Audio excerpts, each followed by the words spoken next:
திரு செங்கோட்டையன் அவர்கள் அதிமுகவில் ஒரு மூத்த தலைவர். அவருக்கு ஒரு நெடிய அனுபவம் உள்ளது. அவர் வெளியேறும் நிலை அதிமுகவுக்கு ஏற்பட்டிருப்பது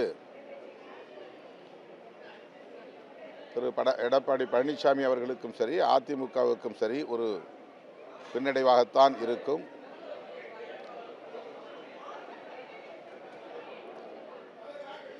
தனிப்பட்ட முறையிலே தன்னிச்சையாக திரு செங்கோட்டையன் அவர்கள் இந்த முடிவை எடுத்திருந்தால் அதிலே நாம் எந்த கருத்தையும் சொல்வதற்கு இல்லை.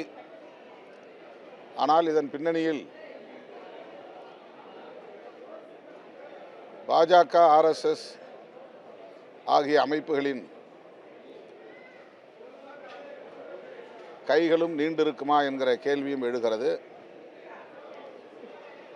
ஏற்கனவே அவர் பாஜகவினர் தான் என்னை டெல்லிக்கு அழைத்தார்கள் என்று ஒப்புதல் வாக்குமூலம் கூறியிருக்கிறார்.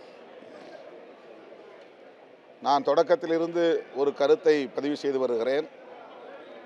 அதிமுகவை பலவீனப்படுத்துவதை ஒரு செயல் திட்டமாகவே கொண்டு பாஜக செயல்பட்டு வருகிறது. அது அதிமுகவுக்கும் நல்லதல்ல, தமிழ்நாட்டு அரசியலுக்கும் நல்லதல்ல என்று கூறி வருகிறேன். இப்போதும் எனக்கு அந்த ஐயம் இருக்கிறது. அதிமுக தலைமை இது குறித்து தீவிரமாக சிந்திக்கும் என்று நான் நம்புகிறேன்.